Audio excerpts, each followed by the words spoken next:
Hey guys, it's Tuesday, it's Mahoney, and I'm here with my Tuesday tip. Let's start out with the disclaimer. My name's Tim Mahoney. I'm an attorney in Freeport, Illinois. I'm only licensed in the state of Illinois. I'm not licensed in any other state. This is not intended to create an attorney-client relationship. This is not intended to give you legal advice. If you have a question or legal question, contact your lawyer in your area. If you want to contact me, I'm at Mahoney.com, 815-656-4600. So today I want to talk about a workers' comp case versus a personal injury case and the difference and how they operate in connection with each other.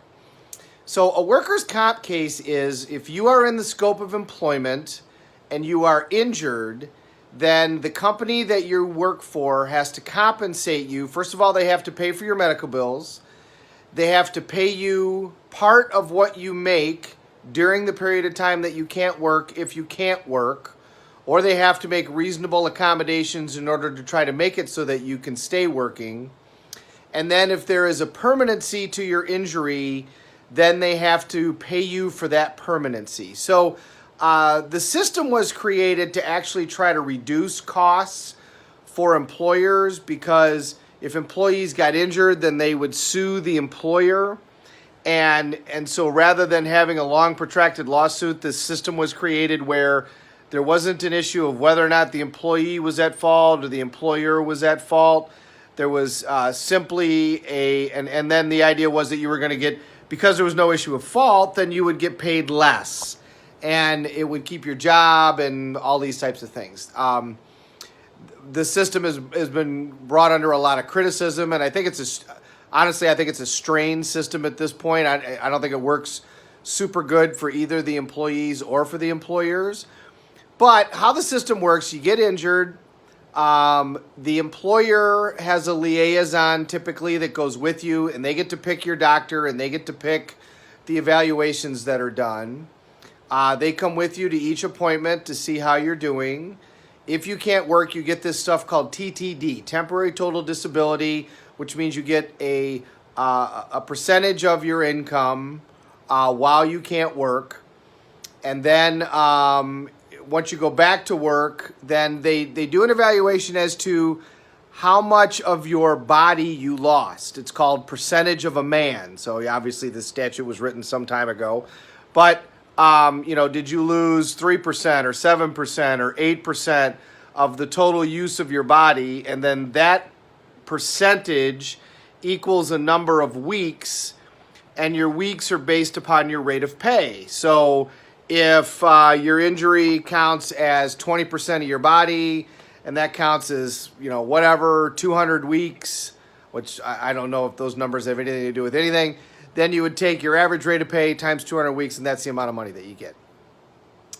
When you get a recovery, it's possible that you might have to pay some of your medical bills back, so that's usually taken into consideration in terms of the amount of the recovery that you get. If you receive TTD, that can be taken into consideration also. Personal injury cases have nothing to do with whether or not you were employed at the time. If you are injured through somebody else's negligence, then you sue that person, and employment relationship doesn't matter. You can have both a personal injury and a workers' compensation case at the same time. So let's say that as part of your employment, you drive and somebody hits you. Okay, well now you're going to have a workers' comp case because you were employed and you were injured, and you're going to have that claim against your employer, and you're going to have a personal injury claim because somebody else hit you, and assuming they were negligent, they crossed the center line or they ran a stop sign or whatever, and so you're going to have that claim. Now, that's complicated, and you might actually need two lawyers. You might need a workers' comp lawyer and a personal injury lawyer, or one lawyer to handle both things, because you'll do the workers' comp first, and then once you pay, so the workers' comp could have a lien for medical bills from your medical bills during the recovery. Then when you make your personal injury claim, the workers' comp claim will have a lien in the personal injury file, and you might have to work, or you will have to work that out through that whole thing. So you definitely want a lawyer that is very familiar with all of these areas. And like I said, you might end up with more than one. Workers' comp lawyers work on a percentage. You don't go to court with a workers' comp. You go to an administrative hearing. There's an administrative law judge that decides all workers' comp cases. It's done through the state of Illinois. Workers' comp lawyers tend to be lawyers that they tend to be that this is all they do, or pretty much all they do. You don't handle like a couple of workers' comp cases. It doesn't make sense. You typically handle like nothing but workers' comp or a whole ton of workers' comp. But that doesn't end up in a courtroom. That goes through this administrative law judge, this arbitrator that decides these cases, whereas a personal injury case goes through a regular courtroom. So they operate independently, but you can have both and have the same rec. If you end up with both, you need to make sure that the lawyers that are representing you are both very experienced. They all operate on a percentage, so either way, and by the way, workers' comp is a smaller percentage than personal injury.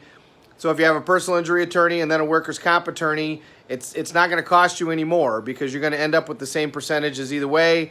The workers' comp percentage is actually set by the arbitrator that deals with those particular cases, that administrative law judge that deals with those particular cases. So that's the relationship between those two things.